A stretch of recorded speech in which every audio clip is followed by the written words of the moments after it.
Alors bonjour Arnaud, Bonjour Rosanne. merci d'être là, d'avoir accepté une énième invitation puisque je t'ai déjà reçu dans mon précédent podcast Chronique de changement de vie où j'avais enregistré avec toi 2 épisodes. Alors, avant de rentrer dans notre conversation, tu ne vas pas échapper à la question que je pose à chacun de mes invités, même si moi je te connais, tu es l'un de mes amis, tu n'y échapperas pas quand même, et je suis sûre que je vais apprendre des choses. Arnaud, qui es-tu ? Qui suis-je? Ouais, Ah, rien que ça. au niveau philosophique ou au niveau de qu'est-ce que je fais dans la vie? Ah voilà, on touche déjà, je pense une part de toi. Comme tu veux, ça peut être les deux. Bon, déjà pour répondre à la question la plus basique, donc moi je suis praticien en Seiki, qui est un art énergétique japonais. Je fais aussi du shiatsu, qui est une forme de thérapie manuelle japonaise. Je fais ça depuis un peu plus d'1 an maintenant, dans le cadre d'une reconversion professionnelle. Voilà, et comme en fait moi j'aime pas trop ces questions, savoir ce que tu fais dans ta vie, parce que je trouve qu'on n'est pas défini par ce que l'on fait dans notre vie. D'ailleurs j'aurais pu commencer par dire en ce moment je fais ça, parce que c'est pas du tout sûr que je continue de le faire pendant longtemps. Je vais répondre à la question qu'est-ce qui me fait vibrer, et ce qui me fait vibrer c'est la découverte de tout ce que le corps peut manifester, exprimer, générer comme énergie pour nous guider, nous faire avancer, nous réorienter quand on est sur la mauvaise route. Et c'est vrai que depuis que j'ai ouvert cette porte-là, je sais des découvertes perpétuelles, quoi. Il y a de quoi faire, quoi, en la matière quand on s'intéresse à ces trucs-là et qu'on regarde. Plus on découvre des choses, plus on se rend compte qu'on sait pas grand-chose en final sur tout ce que le corps peut générer comme message. Bref, c'est passionnant et c'est ça qui me fait vibrer en ce moment, et j'espère que ça va me faire vibrer encore longtemps. Alors ce qui est très marrant, c'est que je crois que tu as recodé la question en pensant que je t'avais posé la question « Que fais-tu ?» alors que je t'ai demandé « Qui es-tu ?» Oui, je sais, mais comme la réponse de base, toujours qui arrive, c'est que fais-tu dans la vie, Ouais. j'ai commencé par ça. Parce que j'ai D'accord. supposé que c'était un attendu. Mais Ça ne l'était pas du tout. oui, mais pas pour toi, mais pour peut-être les gens qui nous écouteront. Toi, je sais très bien que toi, c'est pas ça qui t'intéresse en premier plan. Mais c'est toujours aussi intéressant, malgré tout, de savoir ce que les gens font dans leur vie. Exactement.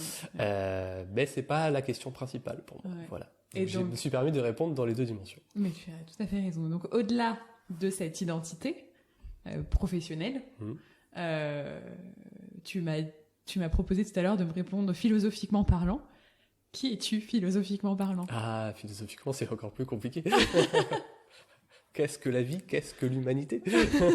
Qu'est-ce qu'un être humain Ça d'ailleurs? va bien. Non, mais je disais ça un peu plus sur le ton de la boutade d'ailleurs, parce que d'un point de vue philosophique, il y a plein de questions et il y a peu de réponses. Donc au final, on pourrait y passer des heures, on pourrait faire 10 épisodes de podcast. Si tu veux, on prend des rendez-vous tous les mois pendant 10 ans et on voit où ça nous emmène. Il y a moyen, on en reparle.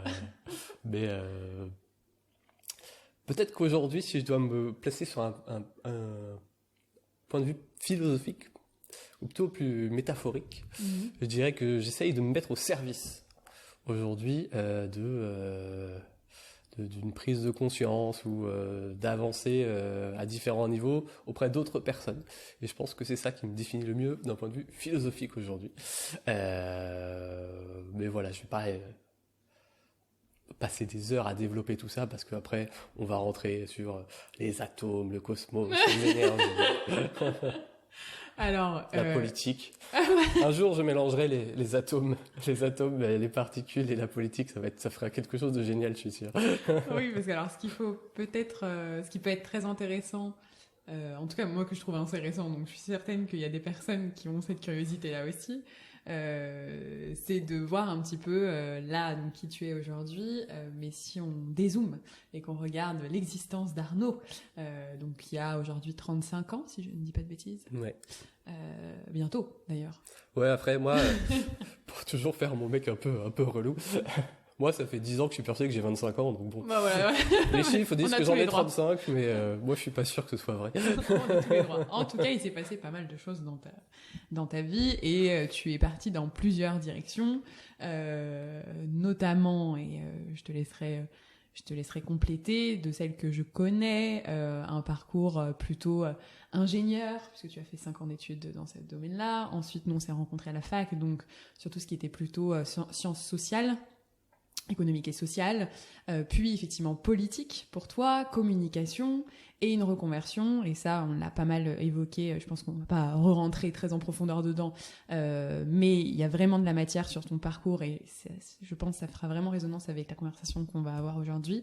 Une reconversion partie pour être dans tout ce qui est copywriting, accompagner des indépendants à écrire des textes convaincants, etc., etc. Jusqu'à aujourd'hui, du coup, nous parler effectivement atomes, énergie, etc. Faut que je retrouve le fil de ma question. Oui, je disais que ça pouvait être effectivement intéressant d'avoir ce dézoomage quand même. Si on reprenait, pour toi, il y a combien de versions d'Arnaud dans ta vie on va dire des archétypes d'Arnaud dans ta vie. Bien sûr qu'on a 15 000 versions dans nos vies et qu'on évolue constamment, mais si tu avais 3 Arnaud à nous présenter, celui d'aujourd'hui compris, c'est comme tu veux. Si tu avais 2 autres Arnaud à nous présenter, quel archétype d'Arnaud tu nous présenterais un peu pour qu'on puisse aussi... parce que je trouve que c'est l'une de tes grandes richesses, c'est cette richesse de vie, donc... C'est difficile comme question parce que j'y ai jamais réfléchi comme ça. Donc je vais y réfléchir. De ma créativité instantanée là. Je vais y réfléchir dans le flux de ma pensée. Pour revenir un peu rapidement sur mon parcours, c'est drôle en t'écoutant raconter un peu les grandes étapes de mon parcours. J'ai vu une espèce de spirographe et je me suis dit que j'avais un parcours assez spirographique. Je trouve l'expression intéressante. Dans le sens où c'est constamment des cercles qui cherchent à réorienter et recentrer sur quelque chose, enfin plutôt des spirales que des cercles, mais qui sont reliés ensemble par des choses qui sont pas évidentes.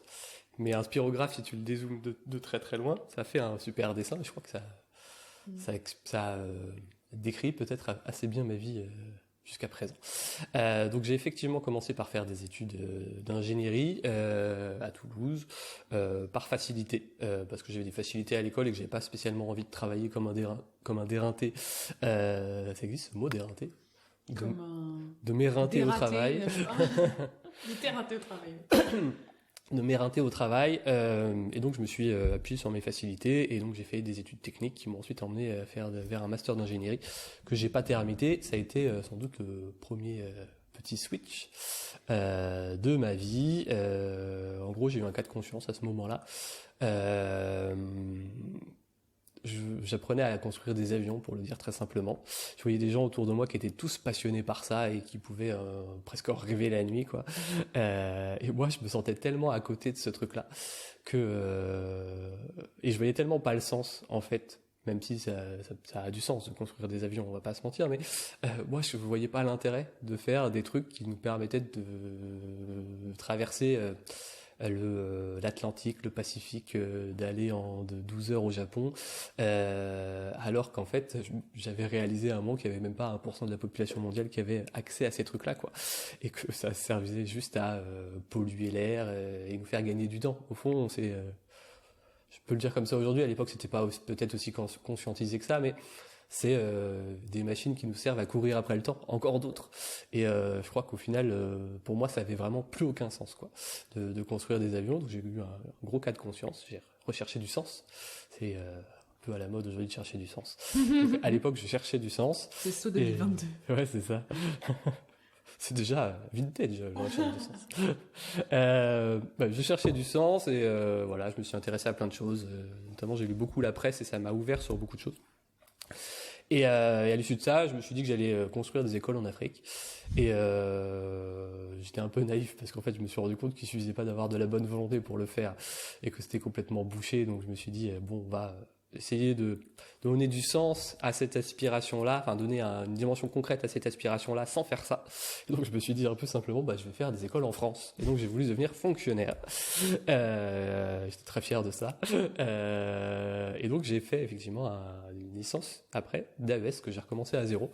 Donc moi, je vais avoir 23 ou 24 ans, j'arrivais en première année de fac avec tous ces jeunes de 17-18 ans. Ouais. Salut. Pour une certaine Rosanne Legendre. Toujours au premier rang dans les amphis en train de prendre des notes. Oh, c'est caricatural. Au début de l'année. C'est faux, c'est faux. Après, elle a changé. Bref, voilà. Et du coup, après, j'ai fait AES. Et en fait, c'est très drôle parce que j'ai redécouvert le plaisir de travailler. C'est-à-dire que jusqu'à présent, tout fonctionnait sur les facilités que j'avais et les acquis que j'avais développés par facilité. Et là, pour la première fois, je prenais du plaisir à travailler. Et donc, je suis passé d'un élève moyen qui avait des facilités, qui branlait rien, mais qui avait 10-12 de moyenne, à un mec vachement bon, quoi. J'ai toujours été parmi les premiers des différentes promos, hormis sur une année où j'ai décidé de m'engager politiquement, donc j'ai eu du mal à retrouver un équilibre. Mais après, ça s'est rééquilibré. Et en fait, je suis passé d'un mec qui avait l'habitude d'avoir des 10, 11, 12, quand ça allait à peu près bien, à un mec qui avait des 15, des 16, etc. comme ça. Et ça m'a en fait lancé sur une espèce de dynamique positive, quoi, où j'ai repris confiance et repris plaisir. Et c'est vrai, peut-être que c'est intéressant, parce que c'est le moment où j'ai réalisé qu'en fait, ça existe. Les choses où on prend plaisir à faire, et que quand on prend plaisir à faire, en fait, le travail n'est pas un travail, c'est juste un loisir, un truc truc qui nous fait du bien, quoi. Et moi, j'ai adoré étudier tout ce que j'ai étudié en socio, en économie, en droit, etc., en histoire. Et c'était vachement cool, quoi. Et bon, bref. Je vais parler 10 heures là-dessus. À l'issue de ça, je fais un master de sciences politiques. En parallèle, donc, comme je l'ai déjà dit, je me suis engagé politiquement. Ensuite, à l'issue de mon master en sciences politiques, j'ai la chance de travailler pour un député qui m'a fait vivre des expériences extraordinaires. Donc, c'était Benoît Hamon pour le nommer, comme ça tout le monde voit précisément de qui je parle. Et en fait, je suis en train de me rendre compte que le parcours, il est encore vachement long. Ouais. Donc, Repense peut-être en termes d'archétypes. Quoi? Repense en Ah termes oui, c'est vrai, d'archétypes. j'avais oublié les archétypes. Ouais. Mais en fait, les archétypes, j'ai déjà la réponse maintenant, mais je vais pas les présenter comme ça. C'est mon podcast, non? Ouais, mais je vais. Non, En fait, c'est pas tellement lié à ça. On perd les élections avec Benoît. 2017, je finis mon parcours rapidos. Comme ça, Ouais, ce tout le sera monde fait. a la big picture. Ensuite, je retrouve un boulot dans l'économie sociale et solidaire dans une fédération d'entreprises sociales, on va le dire comme ça. Voilà, où je trouve des choses super. C'est pratiquement le boulot parfait pour moi. Je l'ai déjà dit, je vous renvoie à l'épisode où j'en parle. On mettra le lien. Voilà, boulot parfait, mais avec aussi pas mal de désillusions, qui a fait qu'au bout de 3 ans, où j'avais un peu l'impression d'avoir fait le tour des choses et que j'avais plus vraiment de perspective, ni même de sens dans ce que je faisais, j'ai voulu me réorienter, et donc j'ai décidé d'engager une reconversion qui m'a amené d'abord sur les voies passionnantes des indépendants, du copywriting et de tout cela, mais en fait, j'ai très vite compris que c'était une période transitoire par laquelle je devais passer, mais qui n'avait pas vocation à se pérenniser, s'installer dans la durée. Et donc, c'est totalement par hasard où dans cette période-là, je décide de m'accorder du bien-être et du temps pour moi, que je me mets à tester en fait le shiatsu. Après, bon, il y a aussi des problèmes de santé, plein de choses qui s'accumulent, mais je vais pas revenir dans tous les détails. Je décide de donner de plus en plus de place au shiatsu et on va dire, à la philosophie japonaise, pour le dire simplement. Je lis de plus en plus de bouquins, j'écoute de plus en plus de trucs, voilà, je m'intéresse vraiment à tout ça. Et puis ça devient comme une évidence, quoi. Le plaisir d'apprendre, le plaisir de ressentir des choses dans son corps fait que j'ai envie de lui donner de plus en plus de place et que ça m'amène là où j'en suis aujourd'hui. Voilà pour faire tout le parcours. Donc, quels sont les archétypes d'Arnaud, pour répondre à la question? En fait, archétype, je sais pas trop ce que tu entends par ce terme-là, donc je vais dire quels sont les 3 Arnaud qui se battent dans ma tête. Et qui sont en petite guéguerre quotidienne, mais plus une collaboration aujourd'hui qu'une guéguerre. Mais il y a un Arnaud très rationnel, qui va être très dans l'analyse, très la compréhension et très dans la vulgarisation, la digestion des informations. Je sais pas si c'est clair, mais en fait, moi, pour bien intégrer les informations, j'ai besoin d'être capable de les retranscrire de manière simple. Et ça, c'est pour moi la manifestation que j'ai bien digéré l'information, quand je suis capable de retranscrire quelque chose qui me semblait complexe au début de façon simple et claire et logique pour moi, je pense que ça a été digéré et donc à partir de là, c'est quelque chose qui est utile. Bref, il y a un Arnaud comme ça qui est très rationnel, très dans l'analyse, très dans la tête, quoi. On va le dire comme ça. Après, il y a un Arnaud qui est un peu sensible, je dirais, mais je sais pas trop ce qu'on peut mettre derrière sensible. En tout cas, j'ai retrouvé ma sensibilité, on peut le dire comme ça. Un Arnaud émotionnel. En fait, c'est ça, en fait, tout simplement. Ça a l'air de te surprendre. Quoi? Non, mais en fait, je suis en train de me dire, en fait, c'est la tête, le cœur et l'énergie d'avancer, quoi. C'est ça, les trois Arnaud. Et il y a des moments, ils sont pas juste d'accord entre eux, quoi. Et, surtout la tête et le cœur. Ils disent, non, mais tu déconnes ou quoi? C'est moi qui ai raison. Non, mais c'est moi. Et c'est quelque chose qu'on expérimente, je trouve, beaucoup dans les thématiques de changement de vie, de reconversion professionnelle, de burn-out, enfin de tous ces trucs qui aujourd'hui en fait sont tous connectés ensemble. C'est cette dissonance qu'il y a entre le cœur et l'esprit.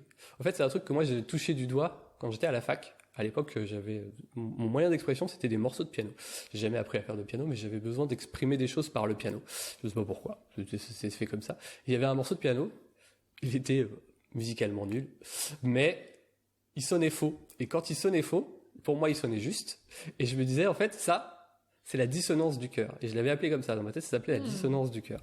Et je trouve que c'est exactement ça. C'est-à-dire qu'à un moment, le cerveau, il se décale du cœur. C'est rarement le cœur qui se décale du cerveau. C'est plutôt, c'est comme un roseau qui bat dans le vent. Donc la tête, elle est au-dessus du cœur. Donc c'est plutôt... Ouais. Je fais des gestes avec ma main, mais évidemment, personne ne le voit, mais imaginez le roseau qui... Voilà, le roseau. Il y a un désaxement, et quand il y a ce désaxement-là, bah, il y a des petites tensions. Et le cœur, il essaye de ramener le cerveau au bon endroit, et le cerveau il dit non, moi je préfère être dans le passé, je préfère être dans le futur, je préfère être dans le regard des autres, je préfère être ailleurs, mais pas avec toi. Ça me plaît pas.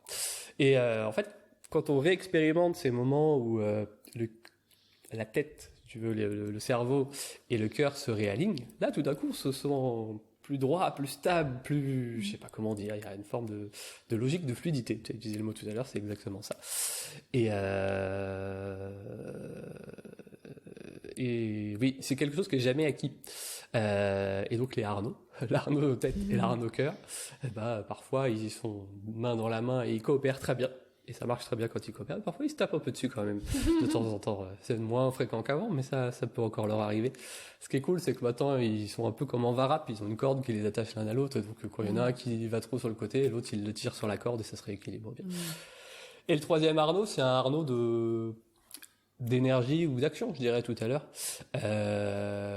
C'est important de faire des choses, mais c'est de faire des choses qui sont en phase avec l'alignement du cœur et de la tête. Et je suis assez fier, moi, de tout ce que j'ai fait jusqu'à présent, jusqu'à aujourd'hui. Jusqu'à aujourd'hui, ça veut dire la même chose, mais c'est pas grave. Même s'il y a des choses qui tout ce que j'ai fait aujourd'hui m'a construit et m'a amené sur ce chemin-là. Et voilà, l'Arnaud de l'action, c'est aussi ça, je pense. C'est l'idée d'être tout le temps dans le mouvement, tout le temps dans le faire, dans l'expérimentation, en gardant en tête que de toute façon, il y a que des choses à apprendre et des choses à vivre, et que ça, c'est cool. Et que quoi qu'il se passe, même si derrière il y a un besoin de réajuster, il y a besoin de changer de voie, il y a besoin de faire autrement. Je crois que ce que m'apprend ma vie, je l'ai fait en très court tout à l'heure, mais il y a un nombre de changements de route assez incroyable au final quand tu regardes tout ça, des choses que j'ai voulu volontairement, des choses que j'ai subies, mais dans tous les cas c'était des choses super, des choses qu'il fallait vivre et qui m'ont emmené là où je suis aujourd'hui. Et ouais, ça c'est bien. Je sais pas s'il y a des gens qui prennent vraiment plaisir à rien faire, mais moi je sais que je pourrais pas ne rien faire. Même quand je fais rien, en fait, je fais des choses. Oui, c'est ça. C'est qu'est-ce qu'on met derrière ne rien faire, et ça, c'est ça. C'est très intéressant. D'ailleurs, c'est quelque chose que j'ai régulièrement dit à des personnes qui étaient dans une situation, notamment celle que j'ai en tête, d'épuisement professionnel, et donc voire d'arrêt de travail. Et donc, cette lutte intérieure entre toutes les parts de soi, donc pour le coup, à un moment, une part qui a envie d'agir, mais le corps qui bloque dans le processus d'épuisement, le corps bloque, et donc il y a cette frustration à l'intérieur. Je leur disais, la meilleure recommandation, c'est justement de ne rien faire. Autorisez-vous à ne rien faire, mais soyez observateur de votre ne rien faire. Parce que mon ne rien faire à moi, ton ne rien faire à toi, est différent. Et ce qui nous fait du bien quand on fait rien, on fait rien, mais on fait rien où, dans quel espace, qu'est-ce qu'on va avoir autour de nous, etc., etc. Et c'est plein d'informations. Le ne rien faire, finalement, c'est très subjectif. Par rapport à tout ce que tu nous as partagé, moi j'aimerais qu'on revienne sur une partie de ton cheminement, la partie plus récente et dont on a parlé ensemble en privé hier, et on a une conversation extrêmement intéressante à ce sujet sur j'ai envie qu'on parle de ce passage à la reconversion professionnelle où toi comme moi, on a pu, en fait, en découvrant ce nouveau monde, ces nouvelles possibilités, notamment en explorant l'indépendance, on a un petit peu comme si on allait à l'école chercher énormément d'informations pour pouvoir être documenté. Je pense que tous les deux, là où on se retrouve, c'est un petit peu là-dessus. C'est on va explorer le sujet. On a besoin de comprendre, on a besoin d'avoir toute l'information pour ensuite la digérer et en faire le tri. Et donc, toi comme moi, on s'est retrouvés à explorer ce nouveau monde de l'indépendance avec tout un tas d'informations qui sont transmises par d'autres personnes qui sont également passées par là. Et comment je vais poser ma question ? Comment je vais orienter cette question ? Comment as-tu vécu cette exploration ? Et qu'est-ce que tu en retiens aujourd'hui ? Je vais être large, on va voir où ça va nous mener. C'est bien. Thèse, antithèse, synthèse. L'esprit d'Arnaud, oui. C'est ça, Arnaud, que j'ai beaucoup connu, et je découvre le nouveau... J'essaye de me soigner, je suis plus trop ça. Mais c'est vrai qu'à une époque, c'est très drôle, je fais une petite parenthèse, mais j'avais des plans types, et dès que je devais répondre à des questions, mais c'est ce qu'on apprend à faire en Sciences Po, en Sciences Politiques, je faisais mon plan type, sauf qu'au lieu d'avoir des paragraphes développés, puis j'avais une phrase thèse, une phrase antithèse, une phrase synthèse, ou après selon les plans que tu utilisais. C'était très drôle. Et en fait, c'était hyper enfermant. Parce qu'en fait, tu suis un chemin, tu essayes de suivre un chemin, et donc du coup, tu es constamment plus concentré sur le chemin que tu suis que sur ta pensée, et sur ce qui tu es, et sur ce qui résonne vraiment, tu vois, ce qui est vraiment juste. Je fais le lien du coup avec le process du podcast, puisque c'est exactement ce que je fais avec ce nouveau podcast. C'est que avant, je préparais mes conversations dans mes 2 précédents podcasts et ça s'y prêtait. Là, je me suis rendu compte que ça ne s'y prêtait pas. Pourquoi ? Parce que j'étais dans le contrôle je l'ai un tout petit peu fait au tout début. C'était très léger parce que vraiment, j'avais déjà pris le parti de pas trop cadrer le truc pour être vraiment dans l'instant et aussi avoir cette curiosité qui fait que on va dans des terrains peut-être que j'avais même pas imaginé, mais du coup c'est là où c'est super intéressant. Et voilà, c'est exactement ça, c'est la pensée, du coup le contrôle finalement du chemin. On veut absolument atteindre un objectif. Si l'objectif il est pas atteint, en fait on passe à côté du moment. Donc je te laisse du coup. Je me suis incrustée dans ta parenthèse. Et on a l'impression d'être mauvais. Ouais, c'est ça que je trouvais ouf, c'est que... Oui, exactement. C'est que j'avais suivi le plan, j'avais fait tout ça bien scolaire, puis à chaque fois ça me laissait un goût amer, je me disais, mais en fait c'était de la merde. Ouais, c'est vrai, c'est exactement ça. Il y a une forme de frustration. Et je trouvais ça horrible. Et depuis que je le fais plus, je fais des interventions qui durent 10 heures, mais moi je kiffe, quoi. Et je crois que... Paradoxalement, j'ai l'impression que les gens y préfèrent. Parce qu'ils écoutent plus longtemps des trucs comme ça très spontanés et qui peuvent partir un peu dans tous les sens, mais qui vibrent comme quelque chose de sincère et qui part de vraiment l'intérieur de quelqu'un, que de quelque chose de très structuré qui est pourtant facile à suivre, mais qui est d'une platitude. Qui parle de tête à tête et pas de cœur à cœur. Oh, voilà, c'est ça, exactement. Voilà, tout se recoupe, c'est magnifique. C'est magnifique. Bref, pour répondre à la question,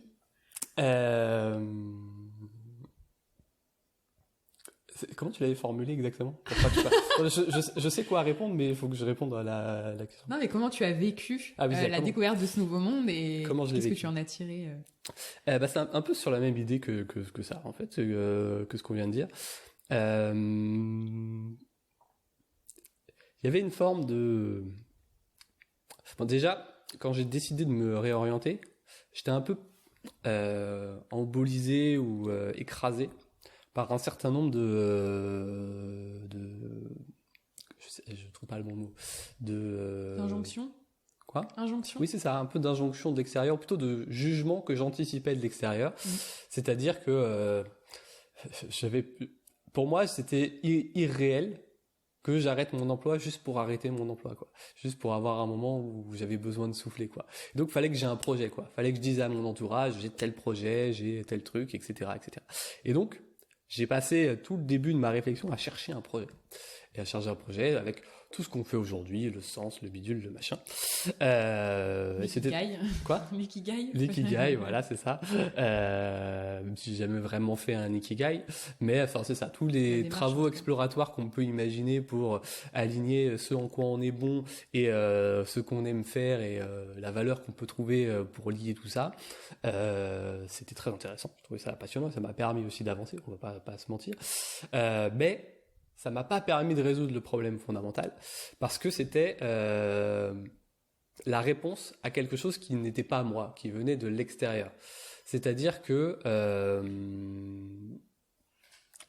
comme c'était pour plaire aux autres ou pour me justifier auprès des autres que je développais tout ça, je construisais un discours et une réalité qui leur correspondait plus à eux, en tout cas à leur vision du monde, en tout cas celle que j'anticipais être leur vision du monde, plutôt que ce qui me convenait à moi-même. Et en fait, tout ce travail exploratoire dont tu me parles, c'est-à-dire le fait donc les exercices dont je viens de parler, le fait de regarder c'est quoi les codes des indépendants, comment faut faire, comment réussir sur les réseaux sociaux, enfin j'en sais rien, regarde tous ces trucs-là au début parce que c'est très bien que l'un des principaux leviers quand on est indépendant aujourd'hui c'est le numérique et en plus on était dans une période juste après le confinement et mais il y en a eu d'autres en plus puisque ouais, je me souviens plus si c'était non, c'était après le deuxième confinement où on était en plus dans une phase hyper numérique, tu vois, hyper numérisé. Et pratiquement d'ailleurs le seul lien qu'on arrivait encore à avoir avec les gens, puisqu'on était, enfin moi à ce moment-là, on n'avait pas encore tout à fait le droit de se voir les uns avec les autres, quoi. On n'était pas enfermés chez soi, mais en gros on était tous masqués, il fallait quand même pas avoir trop d'interaction. Tous les contacts qu'on avait avec les autres étaient en plus des contacts numériques. Donc il y avait une forme d'hyper présence numérique. Ça c'est pour le contexte, contexte en gros. Et donc forcément ça crée un tropisme, quoi. On est pratiquement obsédé par ces questions-là. Ouais. Et moi qui suis qui avait envie de réussir, j'avais envie de bien faire les choses quand même. J'essayais de suivre tous ces bons conseils et toutes ces méthodes. Et en plus, j'étais grave dedans, quoi. Je me disais, moi, quand j'étais salarié, je disais exactement la même chose. Mais faut être régulier, il faut faire ceci, il faut faire cela, etc. C'est des choses que je pensais. Sauf que dans la mise en œuvre, ça coinçait. Et je comprenais pas pourquoi ça coinçait. Et au début, je l'ai pas très bien vécu parce que j'avais l'impression que c'était moi qui arrivait pas, quoi, que j'étais pas à la hauteur, que j'étais pas au bon endroit, que je m'étais trompé, etc., etc. Des doutes, quoi. Ce qui est normal par ailleurs de traverser des périodes de doute, mais c'était pas forcément les choses les plus agréables à vivre à ce moment-là. Et en fait, à force de discuter avec d'autres personnes, de partager mon ressenti, de recevoir des ressentis d'autres personnes qui étaient un peu équivalents aux miens, c'est-à-dire de se sentir plus écrasé par toutes ces injonctions et tous ces contenus démultipliés. Comment.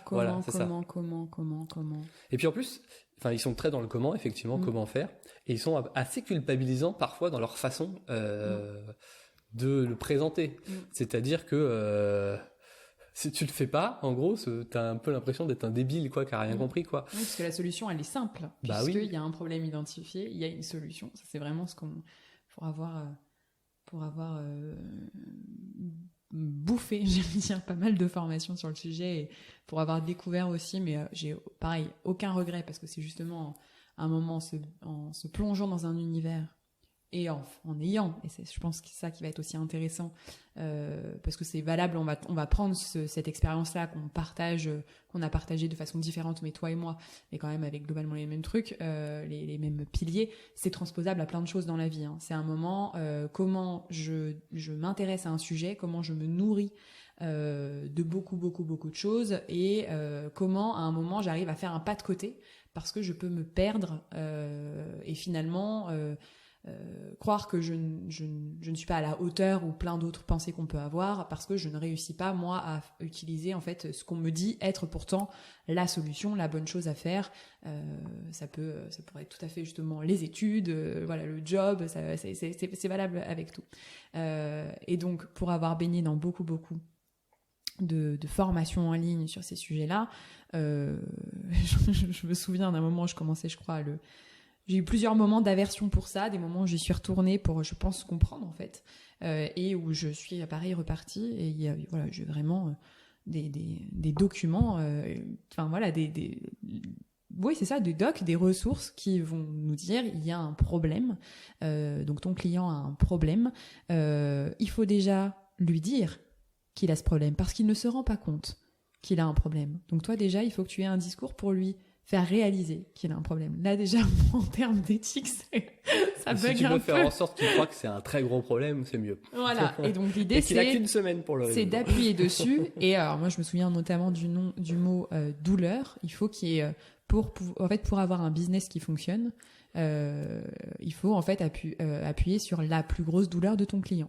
Donc il y a tout effectivement, et ça c'est des choses qui sont super intéressantes par ailleurs, hein, connaître son public, connaître son client, toutes ces choses-là, savoir effectivement quelles sont ses peurs, etc., etc. Et ça c'est fascinant, c'est super intéressant parce que ça nous permet de connecter avec les gens. Après, j'ai aucun jugement, ce sont des choses qui fonctionnent, et c'est là où on y reviendra. Ce sont des choses qui fonctionnent, c'est juste que nous, toi comme moi, on s'est pas retrouvés en fait là-dedans.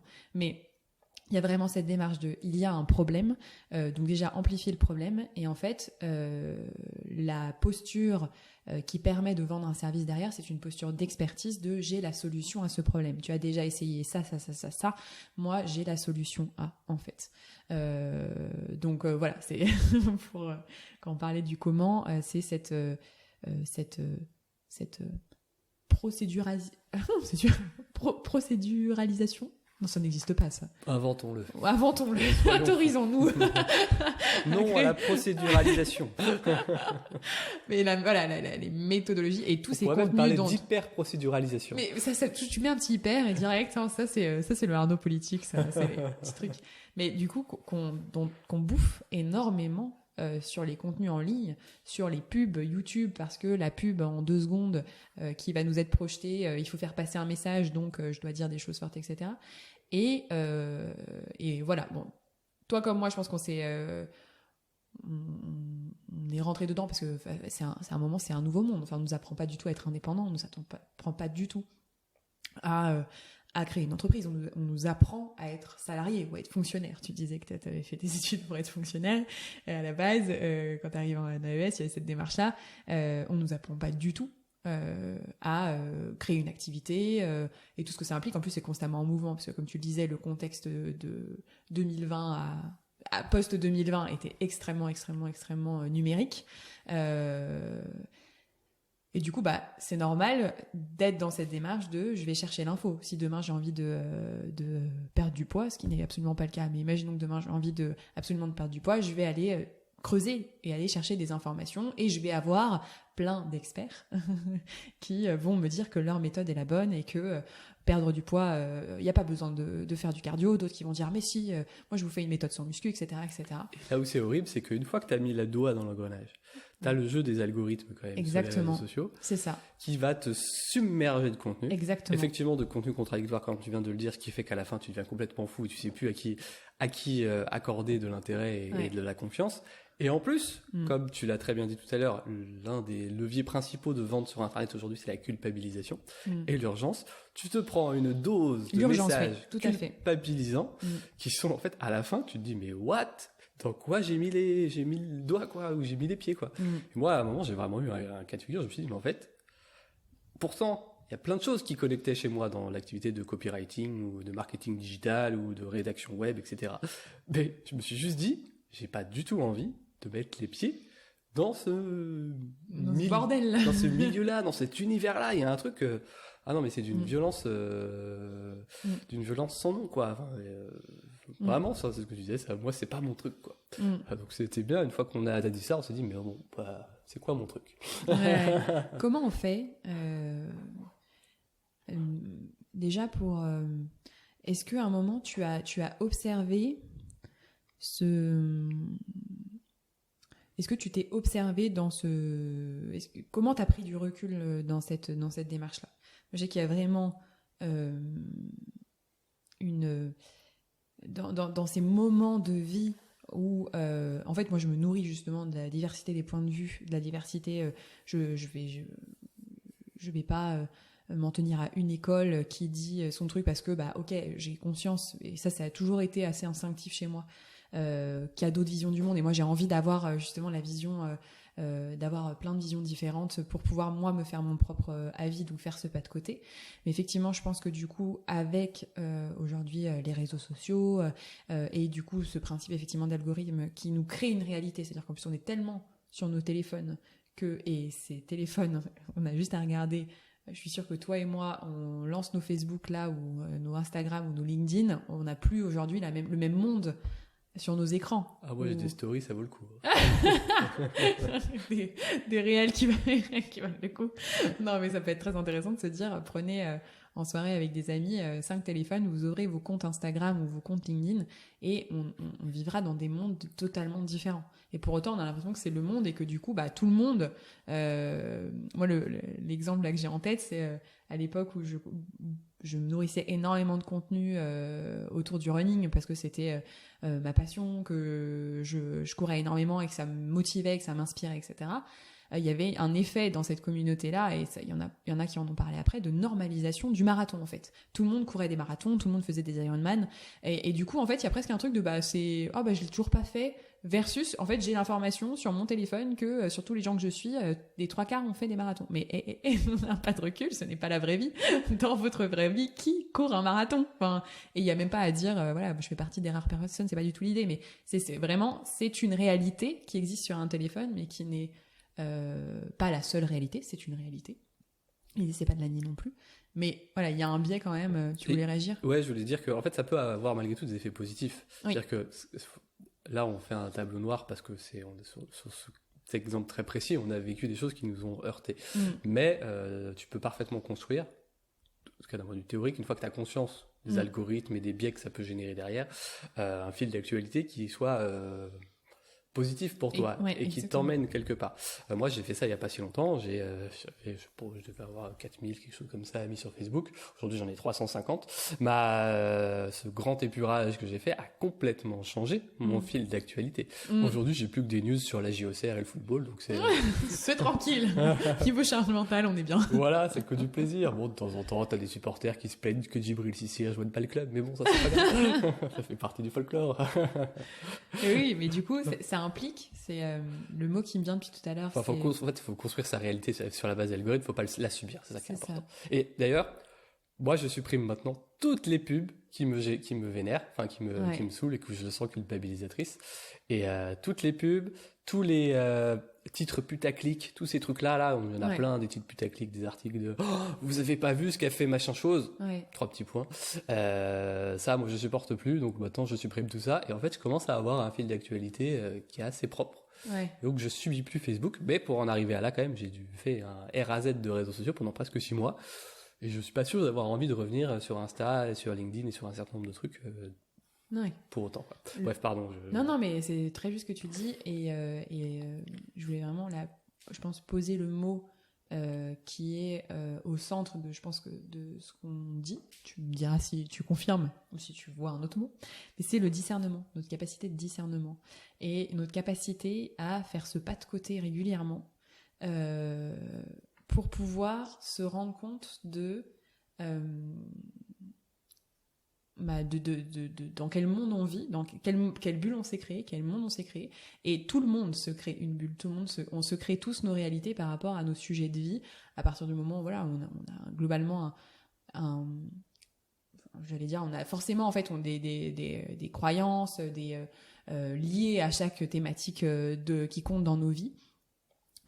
Et donc, on vit dedans. Et en fait, je pense que du coup, ça va être intéressant parce que là, ce qui me vient, c'est de venir se poser la question comment on arrive à se rendre compte du moment où ça vrille, où en fait, ce qui était une intention de je me nourris parce que ça m'apporte, et effectivement ça m'apporte parce que pour en venir à tous ces contenus qu'on a pu tous les deux explorer, ça nous a apporté parce que ça nous a amené, je parlerai pas en ton nom, en tout cas de mon côté, ça m'a énormément apporté parce que ça m'a fait découvrir ce nouveau monde, et que au départ j'étais totalement fascinée par ça, j'ai appris énormément de choses, et c'est parce qu'à un moment on a toute cette information qu'on est capable de faire un pas de côté. Pareil dans l'univers du coaching, parce que moi j'ai été coachée parce que j'avais des croyances, en gros je me suis rendu compte que j'étais la seule à m'empêcher, il n'y avait rien qui justifiait le fait que je m'empêchais de vivre ce que je voulais. Vu que j'étais, ça y est, à mon compte et que je pouvais tout faire, je me suis pris en pleine face le fait que si je vis pas ce que je souhaite vivre, en fait, c'est parce que c'est moi qui m'en empêche. Et donc là, ça a été une exploration incroyable autour de mon propre fonctionnement, mes croyances, et de toute cette transformation-là. Et donc ça m'a énormément nourri à un moment, ces types de contenus-là. Et à un moment, il y a ce que j'appelle moi la différence entre l'inspiration et l'aspiration. Quand on est aspiré par un monde, et que finalement la frontière entre l'inspiration et l'aspiration est très fine, il y a un moment où en fait il y a des choses qu'on ressent, et je pense quand tu parlais du corps au tout début de la conversation, je serais intéressée de savoir toi comment tu l'as ressenti. Il y a des informations. Et on parlait d'alignement, alors tête, cœur, moi j'intègre aussi le corps dans cet alignement, ce trio. Il y a des informations, et là notre capacité d'observation et de discernement aussi est à activer à ce moment-là. Comment on fait pour observer ce moment-là où ce qui me nourrit ne me nourrit plus et a un effet plutôt effectivement polluant, toxique, etc. Comment on fait ? Quel est ton... Je sais pas s'il y a une... Attends, on ne peut pas arrêter de critiquer le comment, et je suis en train de te demander les 3 recettes. Arnaud, en 3 étapes, comment se libérer des... 1. Arrêtez de se raconter des conneries. 2. Y aller maintenant. Et 3. Se réveiller chaque matin en disant tout est possible. Et bien sûr, acheter mon programme avant 23h59, puisque il est super promo. Moins 50% sur toutes les formations. Je dis ça, mais c'est peut-être des choses que je ferai derrière, tu vois. Donc, oui, non, mais après, il y a des... tout n'est pas acheté, bien évidemment, dans le marketing digital aujourd'hui. Mais il y a quand même un espèce de phénomène... Bon, puisqu'on ouvre la parenthèse, je vais la refermer quand même assez vite, mais il y a un phénomène de saturation qui fait que ça devient too much. Et par ailleurs, moi c'est ma conviction, je suis pas le seul à le penser dans le milieu du marketing digital, mais c'est des mécanismes qui ont vocation à mourir parce que les gens ont compris. Voilà, ils ont développé un radar à bullshit aujourd'hui qui leur permet de faire la distinction. Il y a encore des gens qui sont... J'aime bien ça, radar à bullshit. Mais après, il n'y a pas que... Alors, là où moi je nuance, c'est que je parle pas forcément que du bullshit. Je parle de plein d'espaces qui sont pas forcément bullshit, qui viennent répondre. Tu vois, quand je pense par exemple à tout l'univers du coaching, des croyances, etc., des problématiques sur... moi, c'est à un moment où j'ai travaillé, tu vois, mes problématiques sur sur la légitimité, sur l'argent. Enfin, il y a eu pas mal de sujets que j'ai explorés sur la réussite, etc., etc. Donc, il y a un moment, ça m'a énormément nourri. Et en fait, là, moi, ça a bugué, et où je pense que, c'est intéressant de voir comment toi, t'as un radar, non pas à bullshit, parce que moi, c'était pas du bullshit. Par contre, à un moment, c'était plus en cohérence. Quand je parlais du bullshit, je parlais de la méthode marketing. Moi, 50%, 3 jours pour en profiter, dépêchez-vous. Ça, pour moi, c'est là-dessus le radar à bullshit. Ok, ça marche. C'était ta parenthèse. Après, sur l'exploration thématique, ce que je voulais dire, c'est que je sais pas s'il y a une solution type qui est valable pour tout le monde, parce qu'en fait, on va tous, entre guillemets, somatiser ou l'exprimer de façon différente. Par contre, on est tous capables de ressentir le moment où ça va pas, quoi. Et l'enjeu, c'est d'apprendre à le ressentir avant que ça prenne des proportions où on n'a plus d'autre choix que de le ressentir parce que ça devient trop violent, trop éreintant, trop lourd, quoi. Et il y a toujours un moment où si on se laisse aspirer, comme tu dis, bah notre corps, il en peut vraiment plus, quoi, et il nous le fait comprendre à sa façon, quoi. Et je crois le burn-out, c'est un peu l'étape ultime de tout ça, par exemple, pour l'imaginer un petit peu. Mais avant ça, il y a plein de petites étapes qui permettent de s'en rendre compte. Moi, honnêtement, m'en suis pas rendu compte tout de suite parce que j'étais dans des mauvaises habitudes. Je m'en suis rendu compte. Je commençais à dormir mal la nuit. Je prenais pas trop de plaisir dans ce que je faisais. Et en gros, il y avait un décalage entre ce que j'avais imaginé, la réalité que je m'étais imaginé, sur laquelle je m'étais projeté, et ce que je vivais au quotidien. Et il a fallu que je m'interroge sur le pourquoi est-ce que je vis ça et pourquoi ça génère une forme de malaise et de comment dire, de sentiment désagréable, quoi. D'ailleurs, en fait, ça a pris du temps, je crois, parce qu'au début, je m'auto-convainquais qu'en fait, fallait que je positive. Et donc, ok, il y avait des choses qui allaient pas bien, mais il fallait que je me concentre sur les choses qui allaient bien pour effacer ce qui n'allait pas bien, tu vois. Il y a beaucoup ça, d'ailleurs, aujourd'hui, dans les choses. Et en fait, je crois que ça aide pas, forcément. Ça peut être utile, je dis pas qu'il faut pas le faire, mais ça aide pas forcément. Tout l'enjeu, c'est d'apprendre à se réécouter, quoi. Et à se réécouter jusque dans le subtil. Ouais, la moindre petite variation dans le corps. Et après, on va avoir des zones où on va plus ou moins sentir les choses. Et des gens vont sentir ça dans les hanches, d'autres vont sentir ça dans le ventre, d'autres ils vont... Toi, tu l'as ressenti comment? Parce que je te rejoins complètement sur le fait qu'il n'y a pas de solution, il n'y a pas... Enfin, c'est clairement pas nous qui allons vous dire il y a des signaux d'alarme et c'est ceci, c'est cela, parce qu'il y a des personnes chez qui ça va même pas forcément se manifester dans le corps parce qu'ils ont moins de sensibilité. Enfin, même si... de façon plus ou moins, voilà, plus ou moins. Non, mais il peut y intense. avoir une forme de déni qui fait que la seule manifestation physique, c'est l'explosion. Donc ça, c'est tout à fait possible. Mais par contre, je pense que ça peut être intéressant si t'arrives, et je vais me prêter à l'exercice aussi, si on arrive à mettre des mots un petit peu sur ce qu'on ressent dans ces phases-là. Parce que moi, je sais que c'est quelque chose que je vis assez souvent, et en fait, c'est des sortes de mises à jour pour moi. Maintenant, je le vois plutôt comme, oula, attends, là, tu vois, tu baignais dans une réalité, là, ça commence à... Tu sens qu'il y a un truc. Et ça va être intéressant, je pensais, d'essayer de mettre des mots. Je vais te laisser commencer, d'ailleurs, je crois. C'est des petites mises à jour. Moi, aujourd'hui, maintenant, je me dis, c'est un moment mise à jour. Comment tu mets des mots sur comment tu ressens ça, toi? Ça va peut-être m'inspirer. Comment je le ressens? C'est pas facile. Bon, ce qui est sûr, c'est qu'à cette époque-là, mais ça avait déjà pris des bonnes proportions, c'était vraiment un mauvais sommeil. Et moi, j'ai toujours eu un bon sommeil, donc même dans les périodes de fort stress, Dieu sait que j'en ai eu, je dormais bien. Alors, je pouvais dormir longtemps, parce que j'avais besoin de récupérer, mais je dormais bien. Là, je dormais pas bien et je comprenais pas. Il y avait vraiment un truc totalement irrationnel. Je me disais, mais comment ça se fait? Il y a aucune raison que je dors pas bien.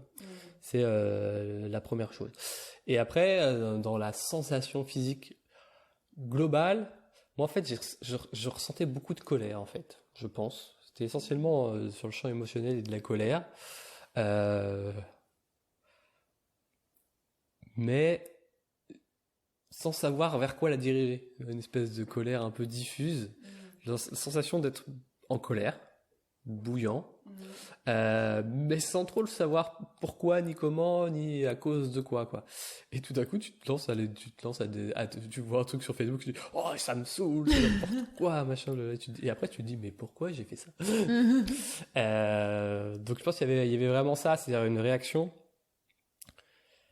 de contre-attaque, tu vois, ou je sais pas comment l'exprimer, envers quelque chose d'immatériel, d'un perceptible, une cible totalement abstraite qui n'existait pas. Et c'était en fait assez désagréable, quoi, tout simplement. Et j'ai voulu corriger ça. Et après, le phénomène de saturation en lui-même, lui, s'est exprimé d'une façon un peu différente, mais vraiment comme quand tu bois, quand t'as une gueule de bois, ou ce genre de truc, quoi. C'est vraiment ce truc qu'à la fin, tu te dis, t'as une espèce de dégoût. Ouais, c'est ça, c'est ce qui me viendrait. Et ça devient épidermique, quoi. C'est-à-dire que tu peux plus voir. Ouais, Enfin, c'est moi, ça. je pouvais plus voir un moindre post. Je lisais 3 mots. Je lisais même pas le post. Je dis, oh, ça va me saouler. Ouais. Et en fait, à la fin, moi, j'ai juste décidé de supprimer carrément les réseaux sociaux. Mais après, ouais, Oui. c'est ça, le dégoût, une forme de mini gueule de bois, quoi. Ouais, c'est du coup en t'écoutant, moi ce qui me vient, c'est ce sentiment de dégoût aussi. Les moments où j'ai eu c'est ça, c'est un sentiment de j'y vais, c'est-à-dire limite je ne peux pas m'empêcher parce qu'il y a une forme d'habitude aussi. D'aller consommer un type de contenu parce que juste ça faisait partie de ma réalité et ça me nourrissait il y a pas longtemps avant.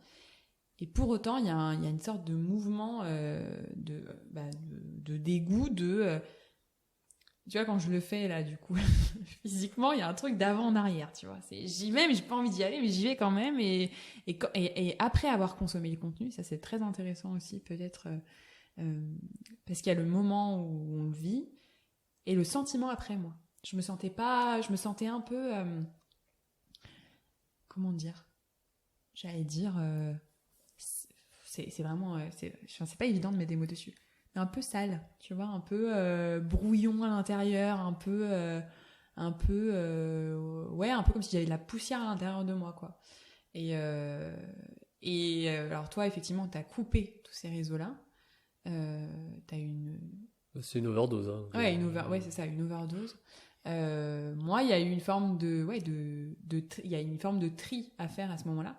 Mais comme quoi, on est aussi c'est là où c'est intéressant et de vraiment, je pense, faire ce pas de côté de temps en temps et se dire, oula, mais en fait, à un moment, je baigne dans un truc et je me rends plus compte forcément de si ça m'apporte quelque chose, je le fais juste par habitude. Nos habitudes, hein, c'est des mécanismes qui font qu'on gagne beaucoup de temps, tant mieux, ça nous sert.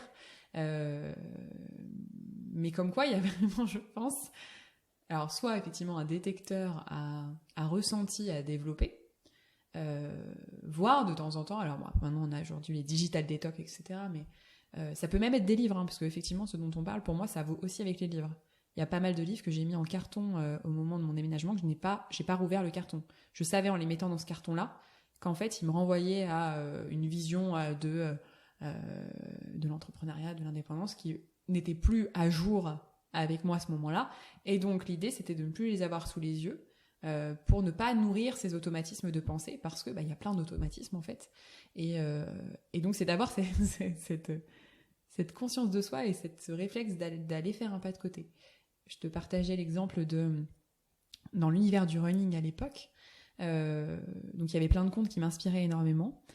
Et il y a eu un moment, je sais pas toi si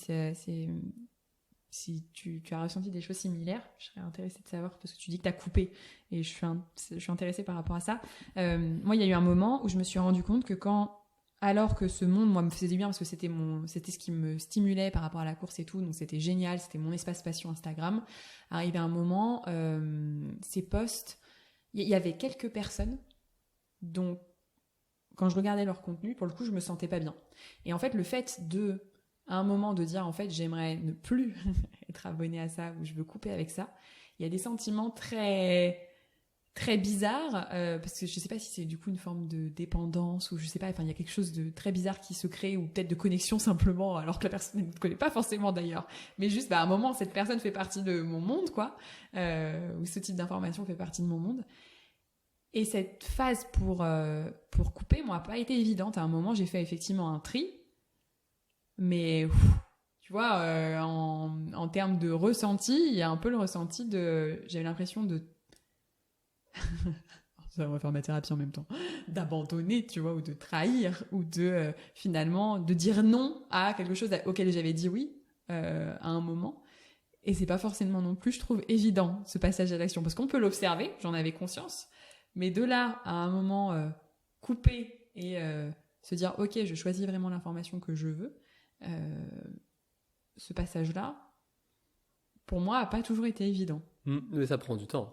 Il y a deux choses. Enfin, je vais répondre à ça. Il y a d'abord une chose que je voudrais dire sur la consommation de contenu à laquelle j'ai pensé dans ce que tu viens de dire.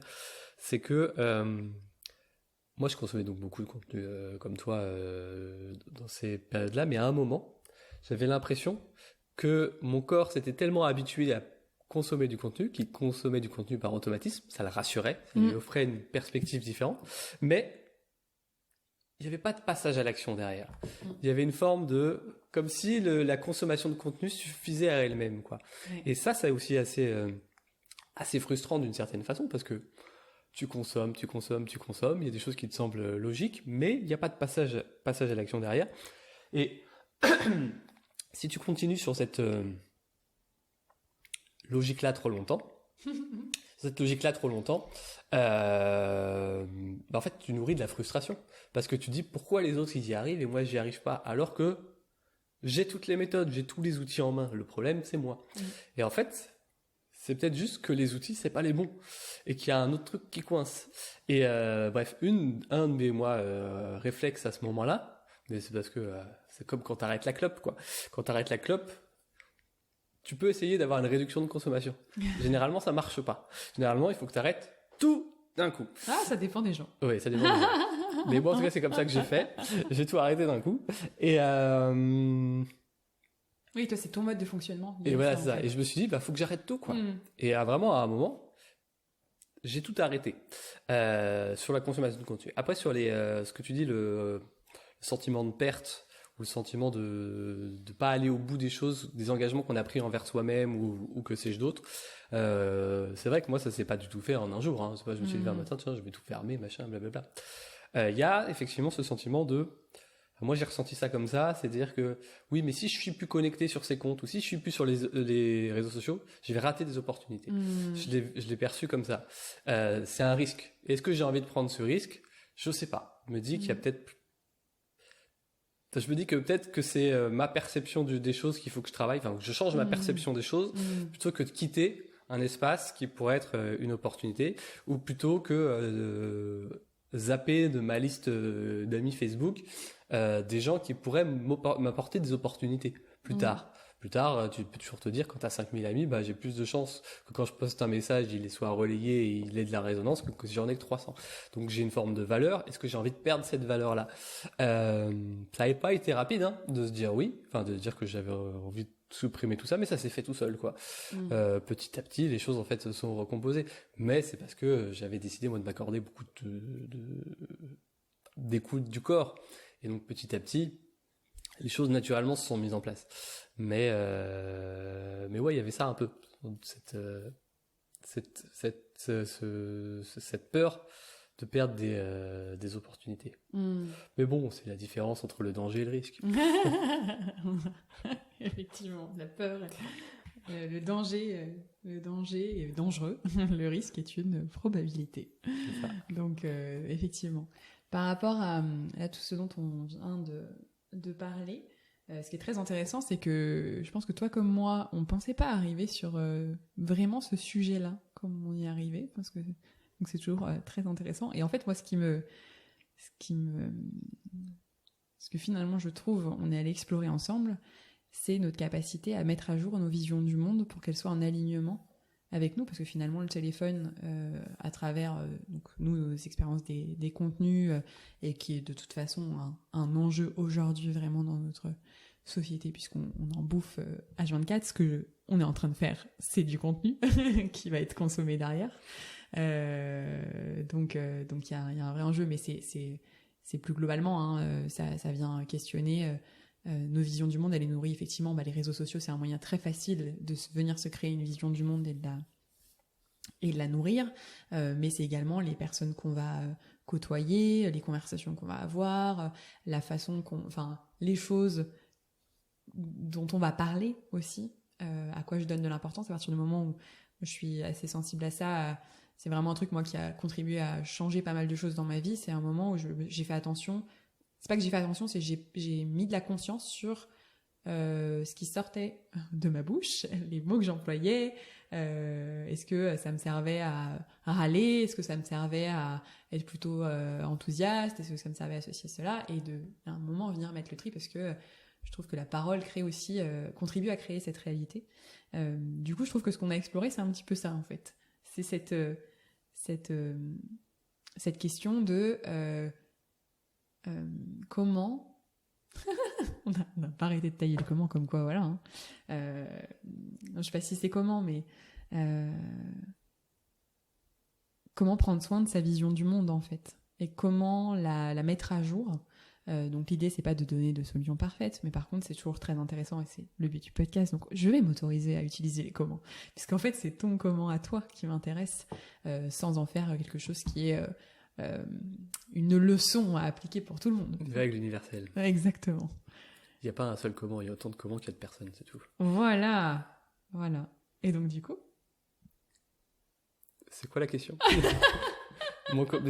Tu veux m'interroger sur mon comment, mais mon comment de quoi? le comment prendre soin de sa vision du monde. En fait, j'ai un peu bugué ce que j'étais en train de me dire. Sur le contenu, la consommation de contenu. Parce qu'en fait, tu as dit, on crée du contenu. Et je me suis dit, pourquoi est-ce que notre contenu à nous, il serait meilleur que le contenu des autres? Et c'est vrai que c'est... Il l'est pas, pour moi, c'est une proposition. Voilà, non, mais je ne crois pas qu'il soit meilleur que les autres non plus. Mais... Ouais. Et en fait, je me suis juste dit, en fait, le contenu, c'est pas un problème en soi. C'est la façon dont on se nourrit de lui. Parce qu'en fait, moi, je continue de consommer du contenu. C'est juste que ma façon de le consommer a totalement changé. Et je le fais avec beaucoup plus de parcimonie, etc., par rapport à avant. Faut juste réapprendre, sans doute, à identifier ces moments où on a un contenu qui va nous apporter, nous permettre d'avancer sur des étapes. Mais quand l'étape est terminée, faut changer. Peut-être de contenu, peut-être de façon de faire, etc. Moi, au début de ma reconversion, j'ai consommé énormément de contenu. Si je n'avais pas consommé ce contenu-là, j'aurais jamais cru que j'étais capable de le faire. Ouais. Je me serais dit, écoute tes collègues, Arnaud, et ferme ta gueule et adapte-toi, quoi. Continue à méditer, continue à te casser le dos en faisant de la boxe, etc., quoi. Parce que ma solution, c'était ça. C'était évacuer plus que croire que je pouvais changer les choses et prendre en main ma vie, quoi. Et c'est le contenu qui m'a permis de faire ça. Et c'est le contenu, enfin moi je crois beaucoup au contenu en tant que vecteur d'idées et donc de transformation de réalité. C'est-à-dire que tout passe à un moment par des échanges et des discussions entre des personnes. Et le contenu, c'est soit une discussion, c'est notre cas, c'est en tout cas un levier d'échange. Et donc c'est forcément créateur de valeur et créateur de richesse pour quelqu'un à un moment donné. Faut pas juste se laisser emboliser par ça.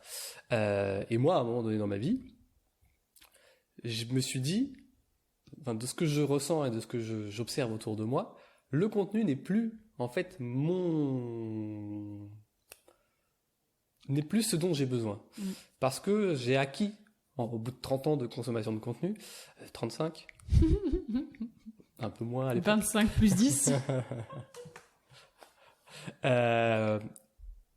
J'ai le niveau de savoir, j'ai les outils qu'il me faut, j'ai pas besoin de contenu en plus. La réponse pour que j'avance maintenant, elle est à l'intérieur de moi, quoi.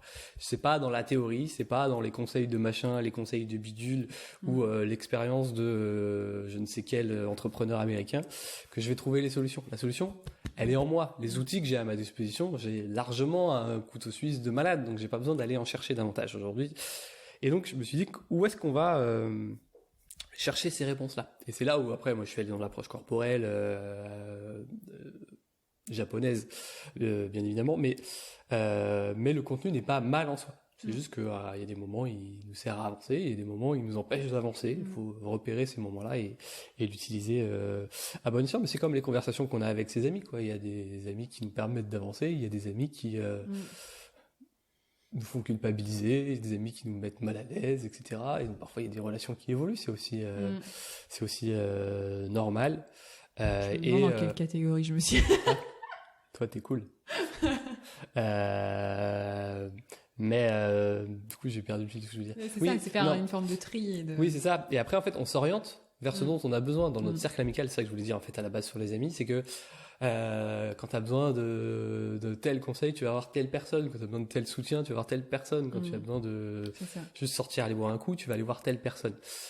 Donc tu adaptes, entre guillemets, ton comportement, ou comment le dire, la connexion en tout cas, au regard de ce dont tu as besoin à un instant T. Sur le contenu, c'est pareil. Et il y a des moments où le contenu va être utile, des moments où le contenu va pas être utile, des moments où tel contenu va être utile, des moments où tel contenu qui va être utile. Tout ça, c'est ok.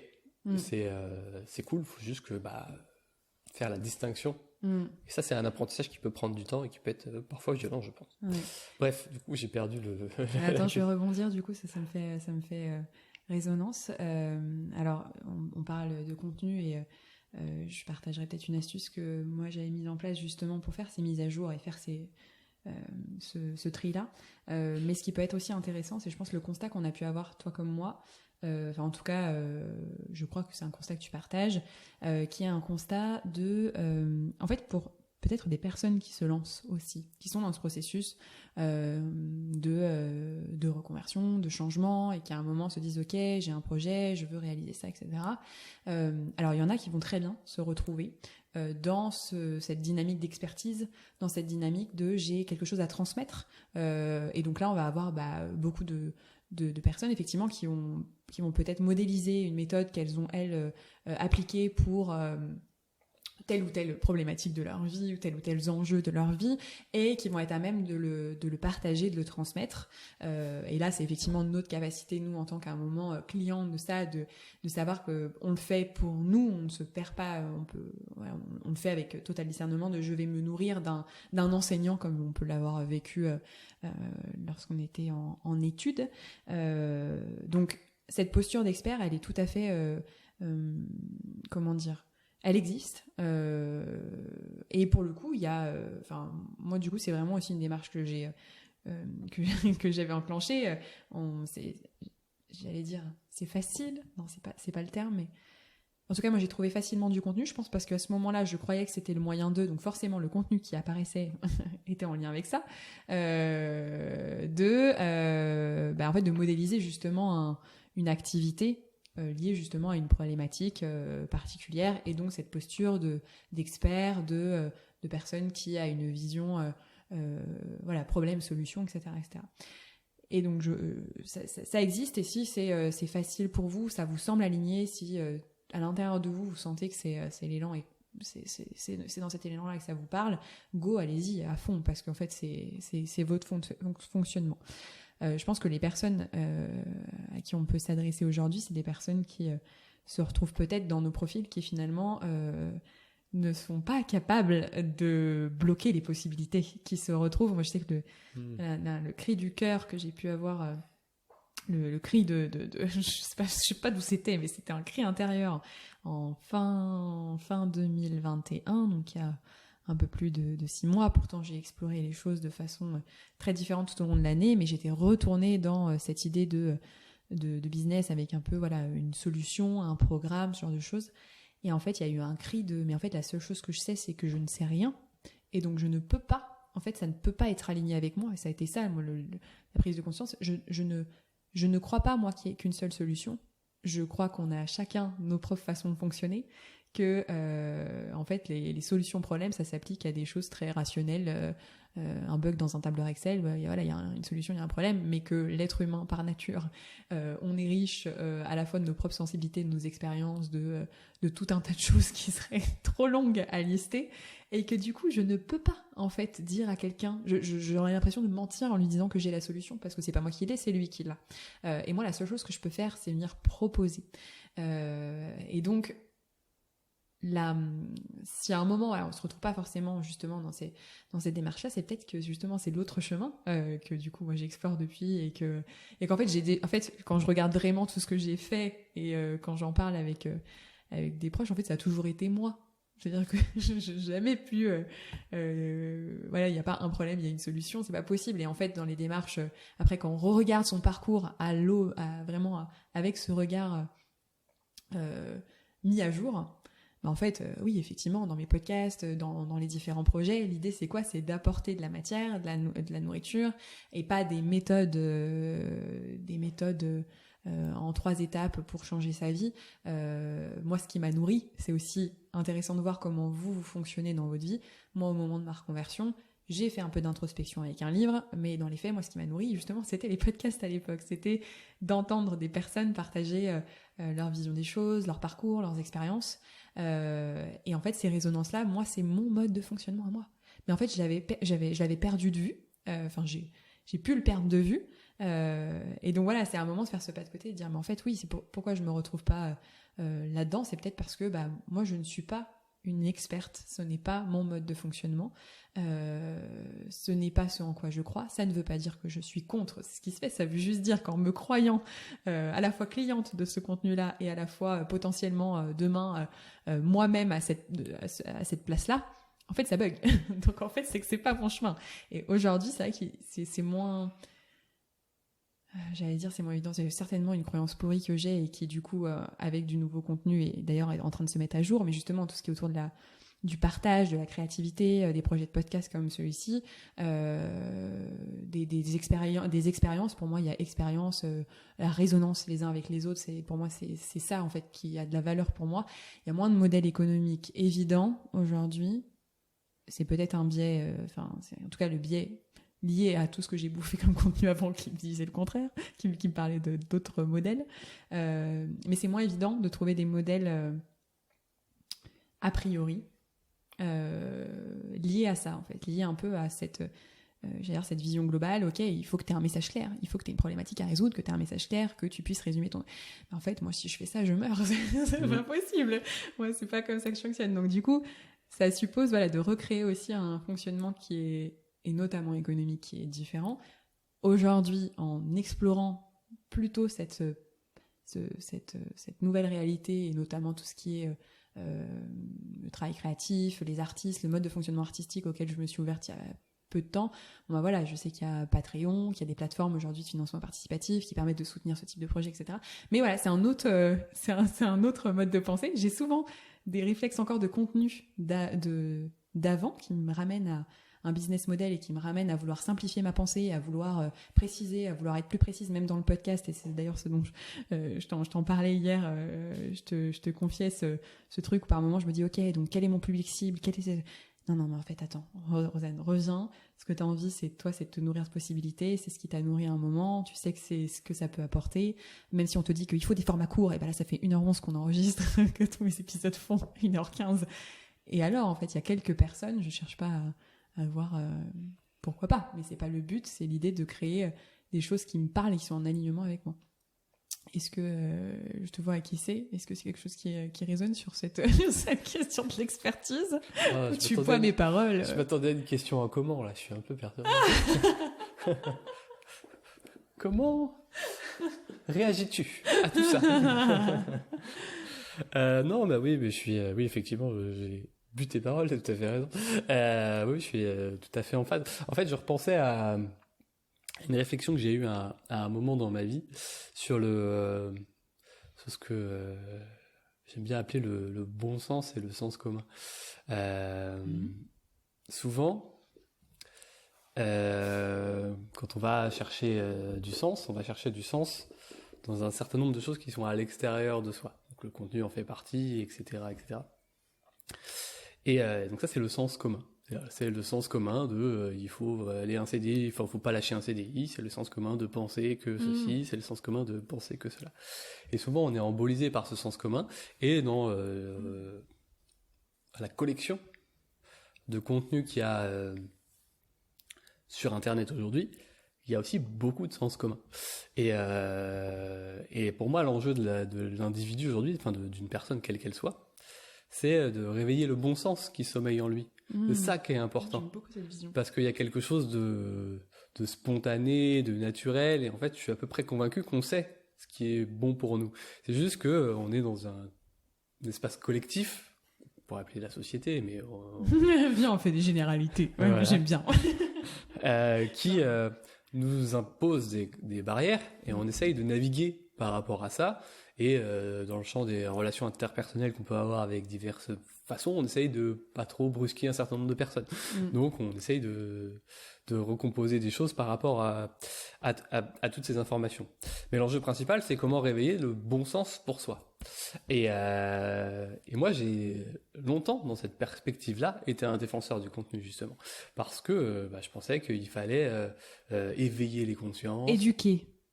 Est-ce que c'est un terme, je rebondis dessus. Ça en fait partie, ça fait le partie du contenu processus. éducatif, ça fait partie des piliers des contenus, du type de contenu qu'on apprend, éduquer la cible, etc.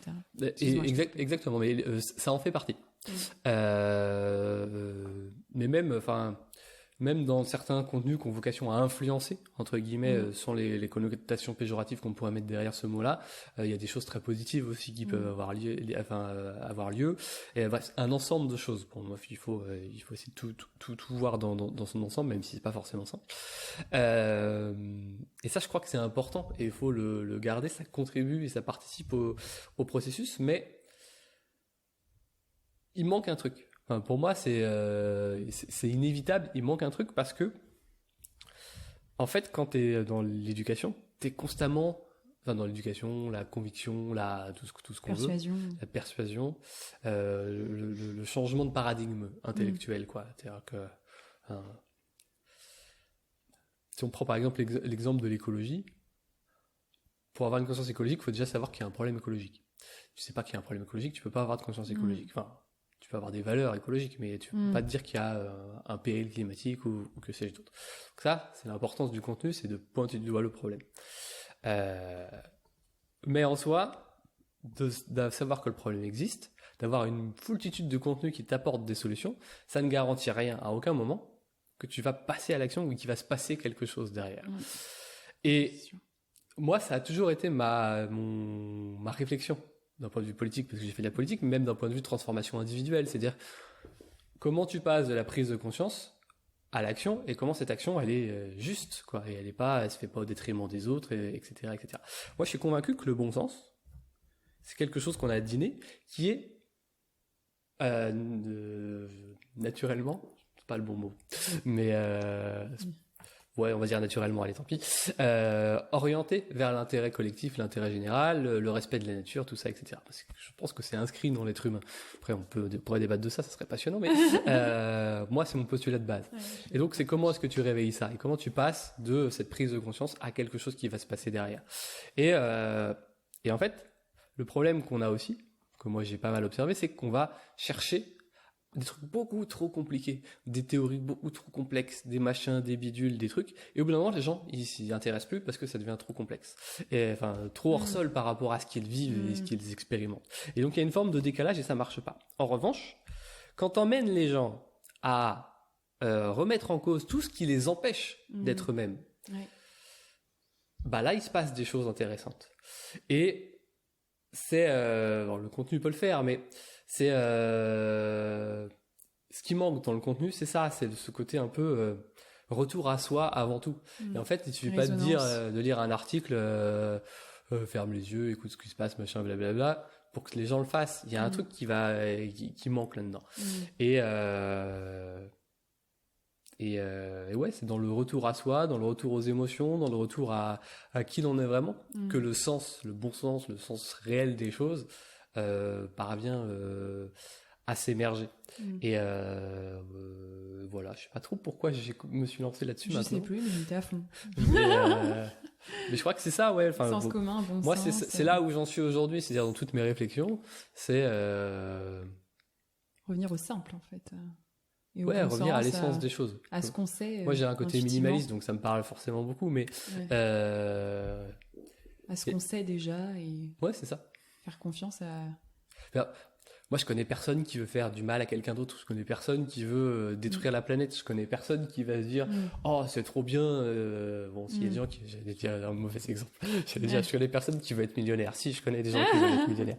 Mais en vrai... Mais c'est pas mal d'être millionnaire. En vrai, je connais personne qui veut absolument être riche si tu lui garantis qu'il a un revenu qui lui permet de vivre décemment. C'est-à-dire que tu cherches pas à être millionnaire si on te garantit d'avoir un revenu minimum pour vivre dans de bonnes conditions. Donc en fait, on cherche pas à accumuler de la richesse, c'est ça que je veux dire derrière, à partir du moment que le minimum vital est garanti, quoi. Donc je connais personne qui est dans l'excès, l'excentricité, etc. Et je crois fondamentalement que ça n'existe pas. Et que c'est la société qui construit ça. Parce que elle organise des inégalités, elle organise des choses, bref, je vais pas rentrer dans le débat complexe, mais puisque spontanément, on n'est pas codé comme ça, c'est des choses, des faits sociaux qui créent ça, comment est-ce qu'on déconstruit ça? Donc bon, il y a l'action structurelle, politique, mais sans aller jusque-là, il y a déjà tout ce qu'on peut faire pour soi.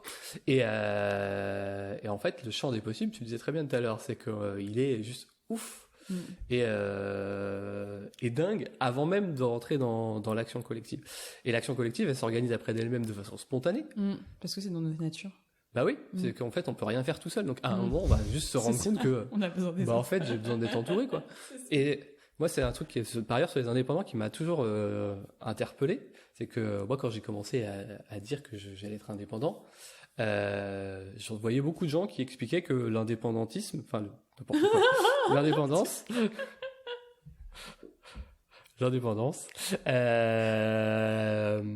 c'était une forme de sacralisation de l'individu, de l'individualisation, de l'individualisme. Ah oui, Et en fait, moi, je pensais pas du tout. En fait, je me disais, en fait, je connais pas un seul freelance aujourd'hui ou un seul indépendant qui dit qu'il va y arriver tout seul. Hein. Ouais. Et justement, il n'y a pas mieux que les freelances qui, en passant par eux-mêmes et leur indépendance et leur individualité, qui est différente de l'individualisme, ont recomposé une action collective et ont recomposé une conscientisation d'un certain nombre de choses.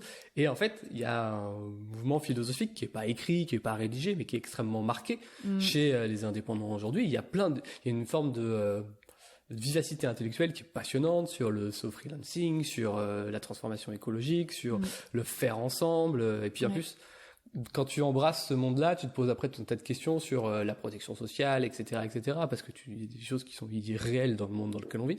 Bref, peu importe. Et en fait, plus on revient à l'individualité, plus on reconstruit du collectif. Et ça, c'est pour moi quelque chose d'hyper intéressant. Il y avait une citation de Jean Jaurès. Je suis désolé, je fais un peu mon politiste. Jaurès, il avait dit un truc que j'ai. C'est ton politiste indépendantiste. Une citation que j'avais, que j'ai mis beaucoup de temps à comprendre et que j'étais jamais sûr d'avoir compris. Il disait un peu d'internationalisme un peu d'internationalisme éloigne de la patrie. Non. Attends, je sais plus dans quel sens il le disait. Il disait, c'est ça, c'est trop peu d'internationalisme éloigne de la patrie et beaucoup d'internationalisme ramène à la patrie. Et je le dis juste pour la forme parce qu'en fait, je l'ai compris, cette phrase, en faisant la même chose sur l'individualité. C'est-à-dire que un peu d'individualité éloigne du collectif et beaucoup d'individualité ramène au collectif. Pour moi, c'est ça qui est important. C'est-à-dire que, et l'individualité, c'est qui on est en fait. C'est pas agir pour soi et que pour soi et uniquement par soi. C'est savoir qui on est au sein du collectif. Et peut-être qu'aujourd'hui, on a, dans les réseaux sociaux, la société dans laquelle on vit, etc., une forme d'effacement de l'individualité. On est des contrats, on est des chiffres dans un tableur Excel, on est ceci, on est cela, et on est des obligations, on est des machins, on porte tous des masques, des armures, des trucs. On n'est pas nous-mêmes, quoi. Il n'y a plus d'individualité. On est quelque chose de diffus. Et peut-être qu'on a besoin aujourd'hui de revenir à l'individualité, et ce qui fait notre individualité, c'est nos émotions, notre façon de réagir par rapport à un certain nombre de choses. C'est pas... c'est nos pensées, mais c'est nos pensées une fois qu'elles ont été épurées d'un certain nombre de mécanismes. Et le fonctionnement naturel. Ouais, c'est ça.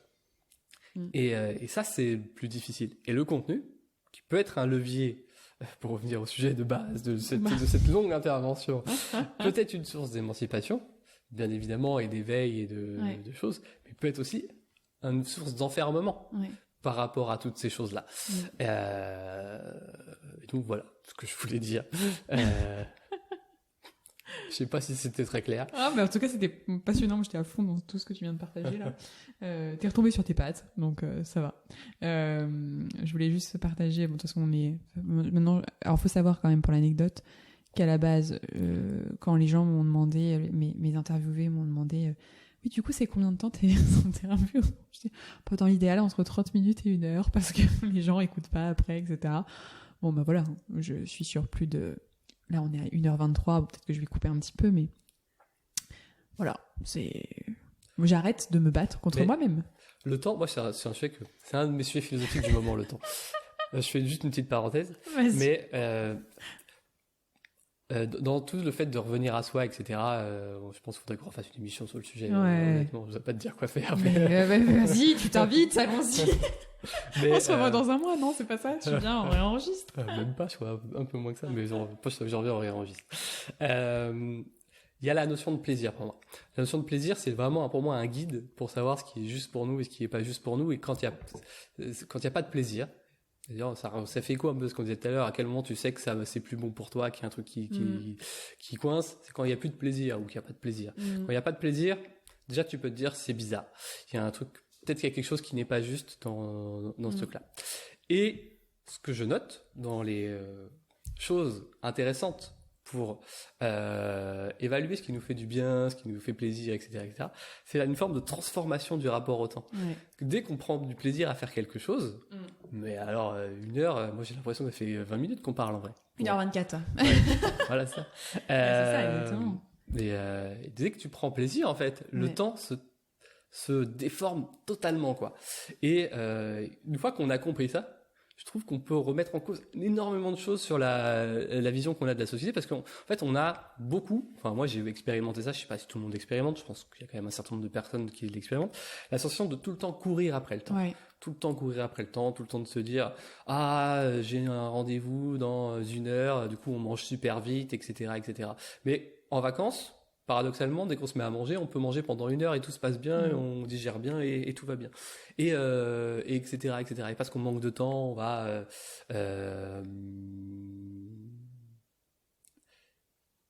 T'as pas d'exemple? Si, mais je sais plus l'idée que je voulais dire. Bref, peu importe. À courir tout le temps après le temps, en fait, on finit par s'user.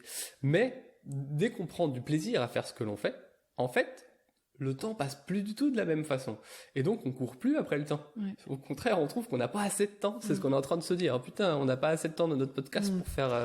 Et en même temps, ce qui est très intéressant, parce que là, du coup, ça me fait réfléchir en même temps à voix haute, et du coup, on s'autorise à dépasser... Mais à dépasser quoi? À dépasser un cadre que moi, je me suis mise parce que c'est ce qu'on croit être... Enfin, c'est ce qu'on considère dans notre société être justement du contenu qui se consomme facilement, rapidement, etc., etc., pour justement, voilà, pour que le contenu il puisse être, c'est le principe des pubs dont on parlait à un moment, pour que le contenu il puisse être cliqué, consommé et bouffé, et à peine digéré qu'on en bouffe un autre, il faut qu'il soit court, percutant, etc., etc.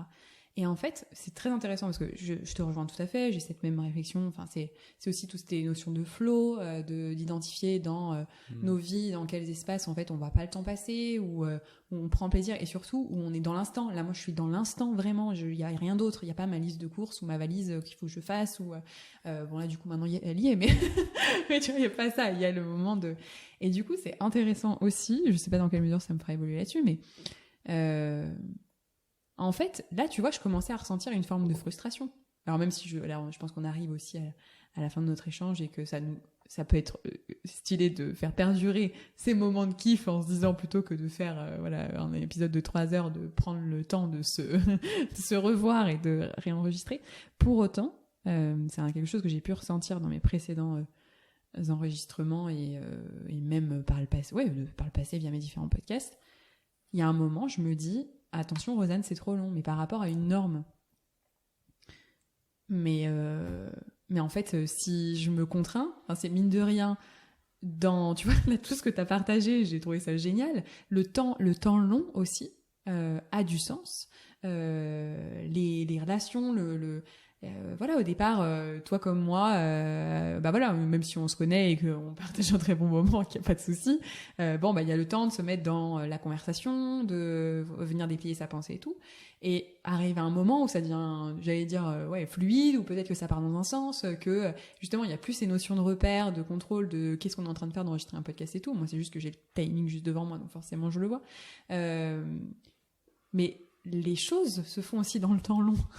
Et donc, c'est intéressant parce que j'observe vraiment ce mécanisme de pensée qui vient me contraindre. C'est-à-dire que je t'écoutais, je trouvais ça génial ce que tu partageais. Et pourtant, moi, j'avais des pensées qui venaient me dire ouais, mais là, il va falloir quand même qu'on finisse, tu vois. Donc, c'est très intéressant. Juste, je vis l'expérience. On en reparlera. Peut-être qu'on fera un podcast sur le temps. Mais il y a une tendance à vivre l'urgence dans tout ce que l'on fait, alors que quand on prend plaisir à faire ce qu'on fait, il n'y a plus d'urgence. Les choses se font naturellement. Ouais. C'est, je sais pas, quand on prend pas plaisir à faire ce qu'on fait, on a envie de faire beaucoup de choses dans sa journée pour dire j'ai fait tout ça, j'ai coché les cases, machin. Quand on prend plaisir à faire ce qu'on fait, on peut faire que 2 choses dans sa journée, on a l'impression d'avoir fait une bonne journée, quoi. Et je suis en train de faire ma propre ça me coach. Ça me coach. Là, j'ai une bonne prise de conscience. Et en fait, c'est C'est la liste de tâches qui nous laisse penser que Oui, c'est pas et puis bien. tout ce qu'on dit sur la façon de... C'est-à-dire que là, effectivement, pour moi, il y a de la valeur dans tout ce qu'on a partagé. En tout cas, moi, il y en a eu pour moi, donc forcément, je pense qu'il y en a en résonance. Je Mais pense du qu'il y coup, avait un. on t'explique que les gens n'ont pas le temps, que les gens ne prennent pas le temps pour. Donc si tu veux que ton costu soit consommé, tu dois te contraindre pour qu'il soit consommé, tu vois. Et donc comment faire d'ailleurs un petit accrocheur, comment faire un truc du coup qui est percutant, etc., etc. Mais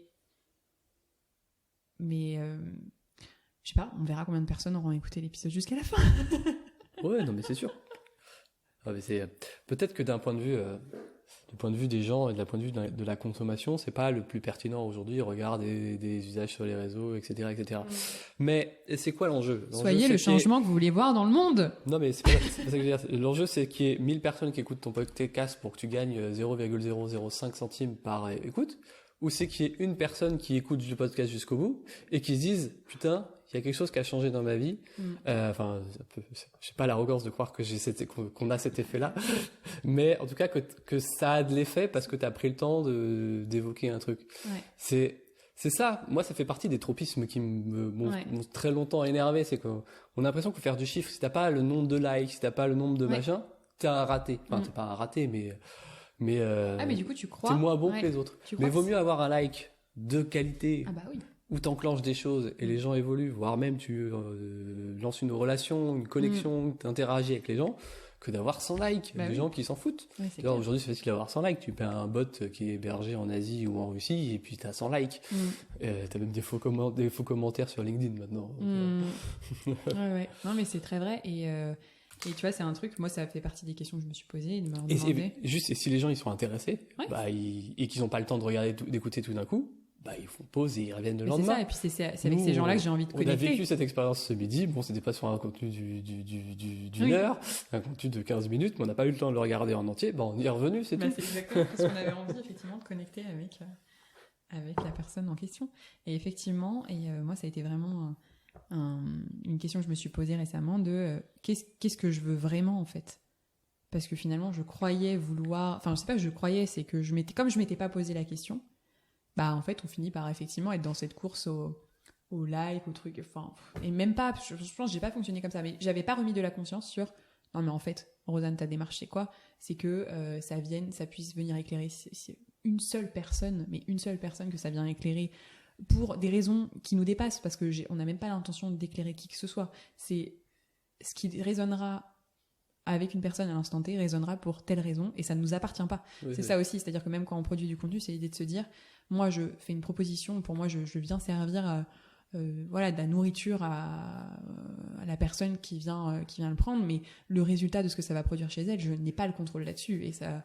Enfin, et tant mieux en fait, parce que c'est ça qui est super riche, c'est que combien de fois dans des échanges, moi je suis persuadée que ce truc-là que j'ai dit, c'était ça qui a tout changé. La personne à la fin, elle me retient encore. Ah oui, quand tu m'as dit ça, et je me souvenais même pas que j'avais dit ça en fait. Donc voilà, c'est du coup, je pense très intéressant et je vais continuer de l'explorer. Mais oui, de vraiment se redemander qu'est-ce qui est important pour moi et comment moi je consomme les choses aussi. Moi, j'aime les conversations en temps long, j'aime les conversations bordéliques, même si elles le sont pas dans les faits, mais les conversations qui sont des vraies conversations. Et du coup, merci de m'avoir ramené à ça. Du coup, on va quand même terminer, Arnaud. Je peux dire un dernier truc? Comment? Vas-y.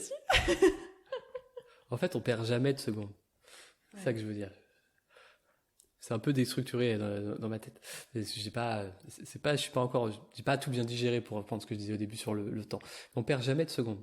C'est-à-dire que le podcast il dure 2 heures, qui dure 10 minutes. En fait, les gens qui te disent qu'il faut que ça dure 10 minutes, que ça dure que 5 minutes, ils pensent que en fait, au-delà, tu perds des secondes. Les gens, ils vont avoir l'impression de perdre quelque chose. En fait, tu perds jamais de secondes. Les secondes, elles s'en foutent de ta vie. Elles continuent de défiler si elles défilent, quoi. Et ce que tu fais de ta seconde, en fait, ça te regarde, quoi. Et en fait, si tu décides à un moment, consciemment ou inconsciemment, juste parce que ça te fait plaisir de consacrer ces secondes-là à écouter un épisode de podcast qui dure Là, on est sympa, nous, on fait 1h30, mais il y a des émissions à la con à la télé qui durent 24 heures. Hein. On devrait essayer un podcast de 24 heures. Ah ouais, moi je serais capable. Hein, un live pour voir ce que ça donne. Mais moi, ça, je te jure, ouais. je suis faite pour ça. Moi, le temps long, les longs écrits et tout, enfin, tout raccourcir, c'est... Et ben, en tout cas, consacrer 2 heures à écouter un podcast ou n'importe quel contenu, regarder un film, c'est pas du temps de perdu. C'est pas une activité futile, c'est quelque chose qui te nourrit pour X raisons, même parfois sur des choses qui sont complètement irréelles. De la même façon, ne rien faire, on en revenait à ce que je disais tout à l'heure, c'est pas du temps de perdu. C'est, tu te nourris de quelque chose et il y a quelque chose qui se transforme. Donc, toutes les notions de durée, toutes ces réflexions-là, pour moi, ça n'a pas de sens parce que c'est relatif. C'est-à-dire que 1 heure pour quelqu'un qui se fait chier en écoutant le podcast, c'est insupportable. Et c'est sûr qu'il va se barrer au bout de 5 minutes. C'est grand bien lui fasse. Mais 1 heure pour quelqu'un qui kiffe le podcast, qui dit « Ah ouais, mais c'est trop bien, ça résonne chez moi, etc. » ce que tu disais. Et puis c'est ça que je veux, moi. Enfin, bah c'est juste... c'est ça que je veux. C'est juste un plaisir. C'est juste ouf. Et c'est OK, quoi. Yes. Et puis voilà, quoi. Donc, en fait, l'idée même, je crois, moi... je vais le dire comme ça et je vais arrêter là-dessus, de perdre du temps, quelle que soit la façon dont on l'aborde, pour moi, n'existe pas. Quoi qu'il se passe, on gagne quelque chose dans les secondes qui passent, qui s'enchaînent dans la vie. Et la question, c'est qu'est-ce qu'on veut gagner dans ces secondes-là. Yes. Et c'est tout. Et ne laissons pas les algorithmes de YouTube et de je ne sais qui d'autre nous dire la durée d'un podcast. Exactement. Et pour clôturer ce que tu viens de dire, puisque c'est une très bonne conclusion de tout notre échange, il y a juste l'importance de faire cette petite mise à jour de météo intérieure, à un moment, j'écoutais le podcast autrement de Rosanne, ça me nourrissait, et puis là, en fait, je l'écoute juste parce que c'est une habitude, mais ça me nourrit plus, et sachez-le, je vous autorise à ne plus écouter le podcast. Et moi, c'est d'ailleurs souvent ce que je partage même avec les clients en coaching. Si à un moment, tu n'as plus du tout envie de voir ma tronche en peinture, de m'écrire, de me donner des nouvelles, c'est très bien. Il y a un moment, il y a des sortes de passages à faire pour avoir des mises à jour. Et en termes d'identité aussi. Tu parlais d'archétypes. Je t'ai posé une question super stylée au début au niveau de tes différents archétypes d'Arnaud. J'avais partagé le fait que j'allais partager la petite astuce moi que j'ai dans ces moments de mise à jour où j'ai un petit peu du mal à faire la part des choses entre ce qui me nourrissait et ce qui me nourrit plus. C'est en fait justement de revenir à la mise à jour de Rosanne là en juin 2022. Cette Rosanne là en fait, elle s'est nourrie de ça parce que la version précédente avait besoin de ça pour passer un cap. Maintenant qu'elle l'a passé, si je ne ressens plus de plaisir en le lisant, c'est que ça ne m'apporte plus parce que il y a eu un passage et aujourd'hui, cette nouvelle Rosanne, quel est le prochain pas, pas non plus le prochain objectif, la prochaine étape de développement, etc. Juste, quel est du coup, maintenant qu'elle a atteint ce palier-là grâce à ce contenu qui la nourrit, qu'est-ce qu'elle a envie d'aller explorer d'autre pour continuer d'avancer vers une nouvelle mise à jour qui n'est pas une quête de croissance mais juste en fait simplement nous en mouvement avec le temps dans nos vies quoi. Vas-y, je te laisse terminer le mot de la fin. Décidément, on a du mal à terminer ce podcast. Vas-y. Je voulais juste dire un truc sur ce que tu as dit, que si on n'a plus envie de te voir en peinture, on te vire de ta vie. Il faut aussi avoir mon amour. Oui, il faut aussi avoir confiance dans le processus et dans les hasards de la vie, c'est-à-dire que si à un moment ça doit revenir, ça reviendra par le conseil de machin, un de tes potes que tu vas te croiser, dire j'ai écouté tel épisode du podcast de Rosanne, il est trop bien, ah ouais, moi ça fait 10 épisodes que j'ai pas écouté, mais je vais réécouter, etc. Ouais. De la même façon qu'on consomme les séries télé, quoi. Et du coup, si tu regardes une série télé, un jour on se dit le premier épisode c'est de la merde, puis après tu vas en vacances chez une copine à toi, dire Last Kingdom c'est trop bien. Et tu te dis, je vais peut-être regarder, et ça se trouve, ce sera le bon moment. Exactement. Et il faut avoir confiance aussi dans ces trucs-là. Ouais. Dans ces hasards qui sont peut-être des synchronicités, peu importe. Mais qu'on ressent. On en revient à notre boussole et à ce qu'on sait. En fait, on perd jamais rien. On perd pas des secondes, on perd pas des opportunités, on perd pas des relations. On gagne toujours. Yes. On gagne toujours. Faut juste avoir confiance. Yes. Merci beaucoup Arnaud. On va s'arrêter là. Merci beaucoup, c'était très chouette. Je suis ravie de te dire que tu es mon épisode le plus long aujourd'hui avec 1h38 d'enregistrement. Ouais. Mais c'était un plaisir et c'était un vrai parti pris pour le coup qui s'est révélé en plein enregistrement et je suis très contente. Je pense que c'est quelque chose que je vais vraiment m'autoriser à partir de maintenant et c'est chouette. Merci beaucoup. Avec plaisir. Et puis je mettrai les coordonnées, je sais que tu as un blog. Il y avait donc les 2 précédents épisodes de podcast si vous voulez encore écouter Arnaud partager son histoire. Et tu as un blog sur ta pratique. Enfin, je mettrai toutes ces informations en description de l'épisode. Je te remercie. Merci à toi. Ciao.